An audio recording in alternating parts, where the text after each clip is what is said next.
Madam, আপনি কি করছেন? আমি তো আপনার বাড়িতে চাকরি করতে এসেছি। আপনি আমাকে 40,000 টাকা মাসে বেতন দেবেন।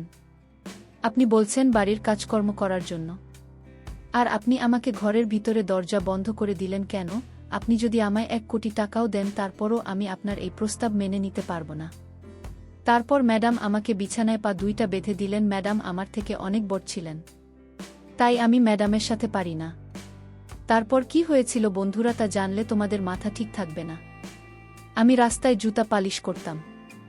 একদিন একজন বলল, ম্যাডাম এসে বলে, আমার কাছে চাকরি করলে মাসে 40,000 পাবে।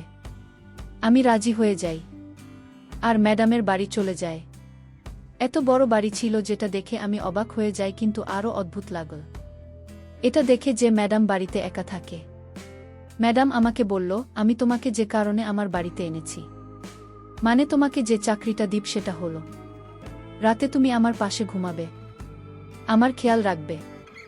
ম্যাডামের কথা শুনে আমার আর বুঝতে বাকি ছিল না ম্যাডাম আমার কাছ থেকে কি চায়, তাই আমি বারণ করে দিয়ে ফিরে চলে যাচ্ছিলাম। তখন ম্যাডাম বলতে থাকে, এই ঘরে তোমার জন্য একটা উপহার আছে, সেটা নিয়ে যাও। তারপর আমি ঘরে যেতেই ম্যাডাম আমার সাথে জোর করে। বন্ধুরা, মূল ঘটনাটি শুরু করার আগে তোমাদের কাছে ছোট্ট একটা অনুরোধ, তোমরা যারা এখনও চ্যানেলটি সাবস্ক্রাইব করোনি তারা এই ভিডিওতে একটি লাইক করে চ্যানেলটি সাবস্ক্রাইব করে পাশে থাকবেন। তাহলে আসল ঘটনাটি শুরু করি। আমার নাম জাকির। আমি অনেক গরিব ছিলাম। আমার না কোনো গুণ ছিল, আর আমাকে না লেখাপড়া শেখানো হয়েছিল।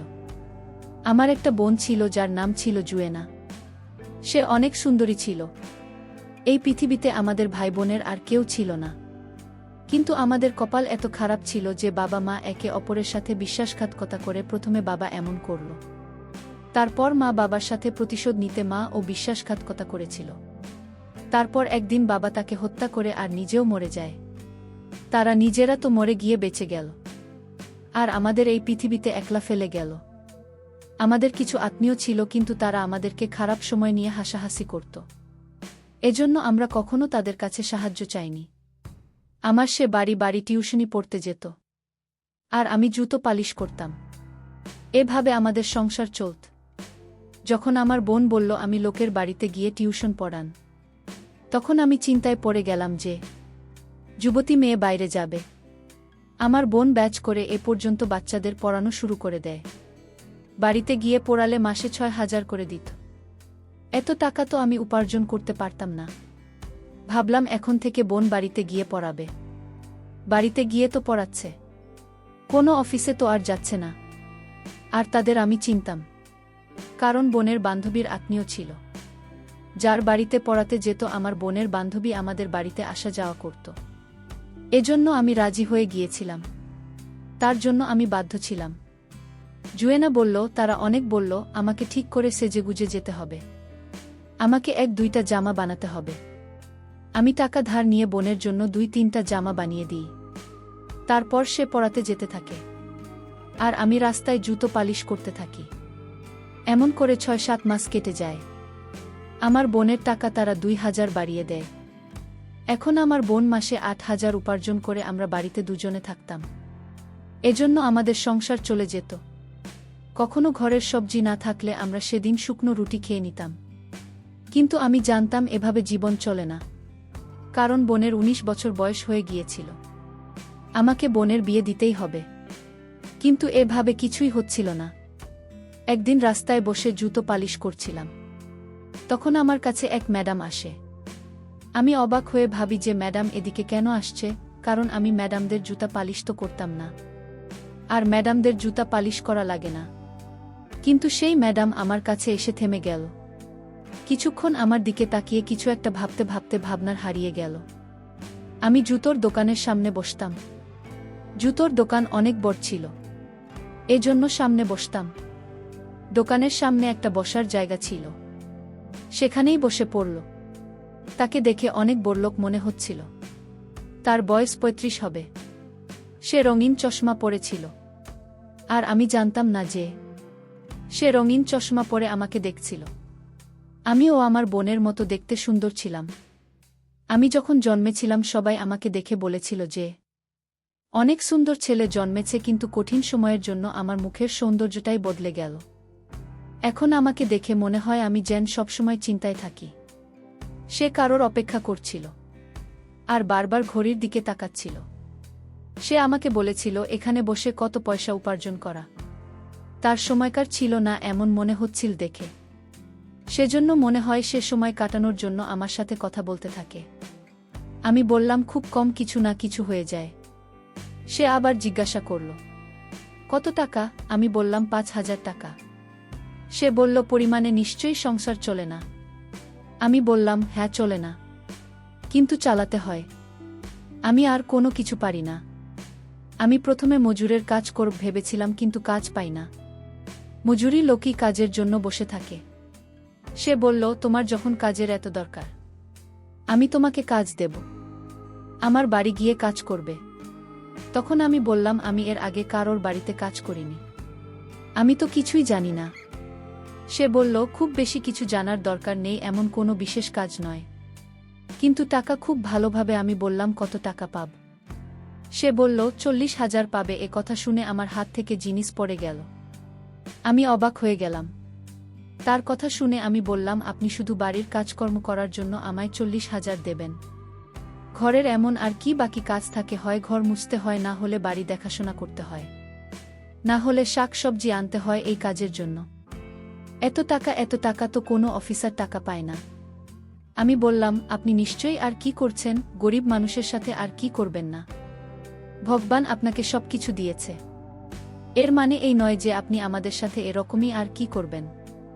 সে বল আমি তোমার সাথে আর কি করছি না, আমি সত্যি বলছি তোমাকে 40,000 টাকায় দেব। এজন্য বেশি দিচ্ছি যাতে তোমার সাহায্য হয়, কারণ আমাদের বড়লোকদের তো জীবন এমনিতেই কেটে যায়। আমিও শান্তি পাব যে আমি কোনো ভালো কাজ করেছি, আর তোমার সাহায্য হয়ে যাবে। কেউ যদি আমাকে এত পয়সা দান দিতে চায়, এটা তো ভালো কথা, কারণ এতে আমার অসম্মান হবে না। যে আমাকে দান দেওয়া হচ্ছে আর তারও দান করা হয়ে যাবে, আর এতেই আমার সংসার চলে যাবে। যদি সে মাসে 7 থেকে 10,000 টাকা দিত, আমাকে দিত, তাতে আমার কোনো লাভ হতো না, কিন্তু 40,000 দিলে তো আমার বোনের ভবিষ্যৎ করতে হবে। আমি তাকে অনেক ধন্যবাদ জানালাম। সে বলল আমার নাম রাত্রি, তোমাকে এখনই আমার সাথে যেতে হবে। আমি তোমাকে ঘরের সকল কাজ বুঝিয়ে দেব, তুমি কালকে থেকে বাসার কাজে চলে আসবে। আমি বললাম ঠিক আছে। আমি অনেক খুশি ছিলাম। আমি ভগবানকে ধন্যবাদ জানালাম। সত্যি কথা বলতে আমি কখনো বিশ্বাস করতে পারছিলাম না। আমার মনে হচ্ছিল যে আমি কোনো স্বপ্ন দেখছি। আর ও আমাকে ম্যাডাম বলল তুমি প্রথম মাসের টাকা অ্যাডভান্স নিতে পারো। আমি বললাম অসুবিধা নেই, আমি আপনাকে বিশ্বাস করি ম্যাডাম। নিজের সাথে আমার গাড়িতে করে তার বাড়ি নিয়ে গেল। উনার অনেক বড় গাড়ি ছিল, সেই গাড়ির পিছনে অবশ্য জায়গা ছিল। আমি তার গাড়ির পেছনে বসার জায়গায় বসে তার সাথে বাড়ি চলে গেলাম। তার বাড়ি দেখে আমি অবাক হয়েছিলাম, অনেক বড় বাড়ি ছিল। আমি যদি তার বাড়ি ঘর মুছে দেই তবে 40,000 তেমন কিছু না। বাড়িটা অনেক সুন্দর ছিল, কিন্তু যখন আমি ঘরে গেলাম তখন ম্যাডাম বলল তোমাকে ঘর মুছতে হবে না বা খাবার তৈরি করতে হবে না। এই সমস্ত কাজের জন্য আমি আগে থেকেই 2 লোক ঠিক করে রেখেছি। তুমি শুধু তাদের দিয়ে কাজ করা বেরোজগার সবজি নিয়ে আসবে, আর দেখবে যে বাকিরা ঠিকঠাক বাড়িতে কাজ করছে কিনা। আজ থেকে তুমি আমার বাড়িতে দেখাশোনার কাজ করবে। আমি ভাবছিলাম এটা তো অনেক সহজ কাজ, কারণ আমাকে তো কোনো কাজই করতে হবে না, অন্যদের দিয়ে কাজ করাতে হবে। আর রইল বাকি বাজার থেকে সবজি আনা। এত বড় বাড়িতে তোর সবজি গাড়িতে আসে নিশ্চয়। আমি ভাবলাম যে ম্যাডামকে বলি আপনি তো আমাকে অনেক বেশি পয়সা দিচ্ছেন। তারপর ভাবলাম না, সে যখন নিজে থেকে আমাকে এত টাকা দিচ্ছে আর তাতে তার কোনো সমস্যা নেই, আমার এত ভাবার কি আছে। ম্যাডাম বল কাল থেকে তুমি রোজ বাড়ির কাজে আসতে পারো, আর রাতে যদি তুমি এখানে থাকতে চাও তাতেও আমার কোনো অসুবিধে নেই। আমি বললাম যে এই ব্যাপারে আমি আপনাকে ভেবে জানাবো। ম্যাডাম বলল কাল থেকে পরিষ্কার হয়ে আসবে, কারণ তুমি এখন জুতা পালিশ করার লোক নয়, বরং একটা বড় বাড়ির দেখাশোনা করবে। এটা ভেবে আমারও আনন্দ হচ্ছিল। হঠাৎই আমার ভাগ্য বদলে গিয়েছিল। একদম রাস্তার ধারে বসে জুতো পালিশ করতাম, আর এখন এত বড় বাড়ির দায়িত্ব আমার উপর ছিল। ম্যাডাম আমাকে অ্যাডভান্স টাকা দিয়ে দেয়।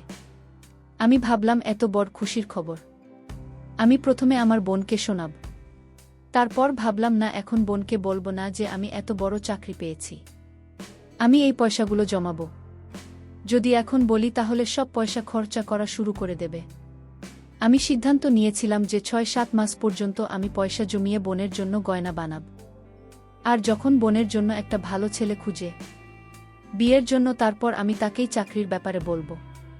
তখন সে অনেক খুশি হবে। তাছাড়া আমাদের বংশে মেয়েদের তাড়াতাড়ি বিয়ে দিয়ে দেয়। আমার বোনের ১৯ বছর বয়স হয়ে গিয়েছিল। সে হিসাবে তার বিয়ের বয়স পার হয়ে যাচ্ছিল, কারণ আমার মায়ের বিয়ে শুধুমাত্র ১৬ বছর বয়সেই হয়ে গেছিল। আর বিয়ে হতে হতে ১২ বছর চলে গিয়েছে। আমার কোনো প্রস্তুতি ছিল না, আর আমাদের আত্মীয়রা তো কোনো কাজেরই ছিল না। কিন্তু কথা শোনাতে সবার আগে ছিল তারা বলতো আমি নাকি আমার বোনকে বাড়ি বানিয়ে দেব, আর তার বিয়ে হবে না। কি করে হবে? তার কাছে তো কোনো পরিচয় নেই। আমি সবার মুখ বন্ধ করতে চাইতাম। আর সবাই জানতে পেরেছিল যে আমি আমার বোনের জন্য অনেক চমৎকার জিনিস বানিয়েছি। এই জন্য আমি আমার বোনকেও জানাই। কিন্তু রাত্রিবেলা আমার বোন বলল, আজকে তোমাকে অনেক খুশি লাগছে। আমি বললাম, হ্যাঁ, আমার কাছে অনেক লোক এসেছিল।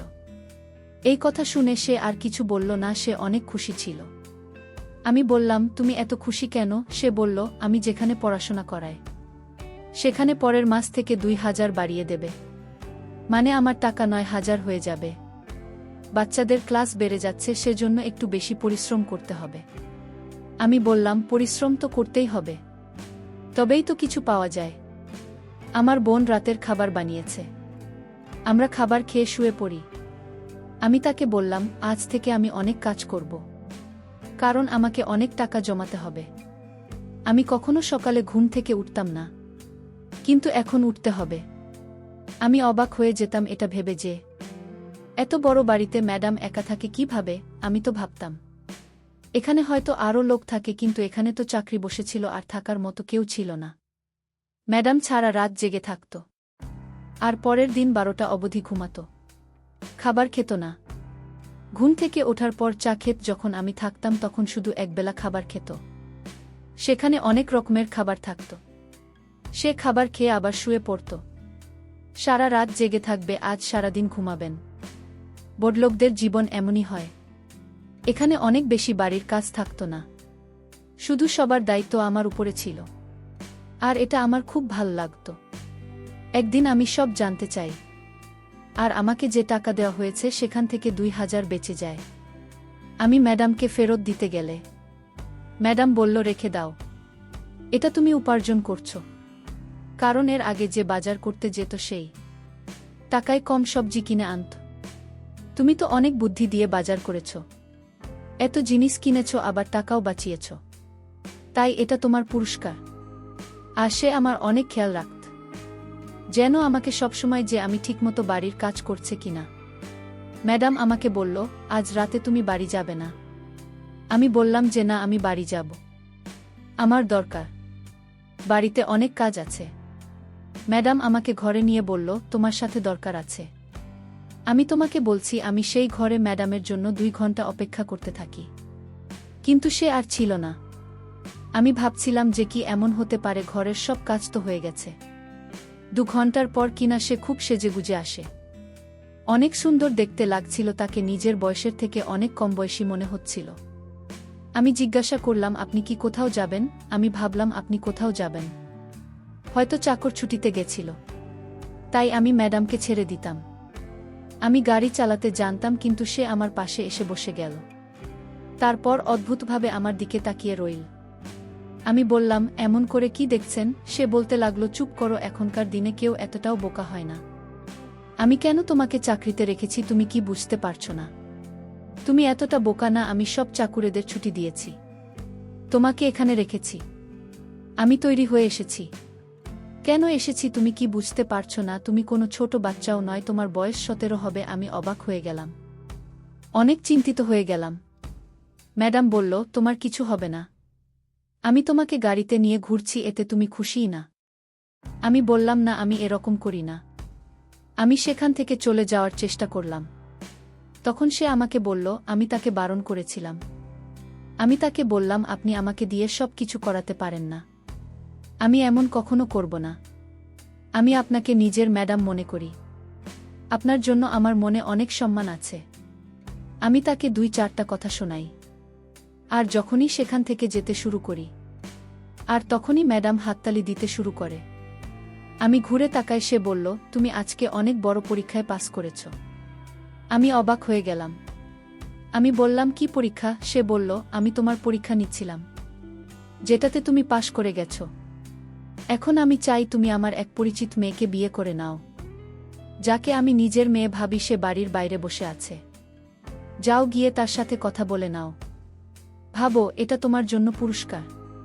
আমি অবাক হয়ে গেলাম। আমি বললাম, এসব আপনি কি বলছেন?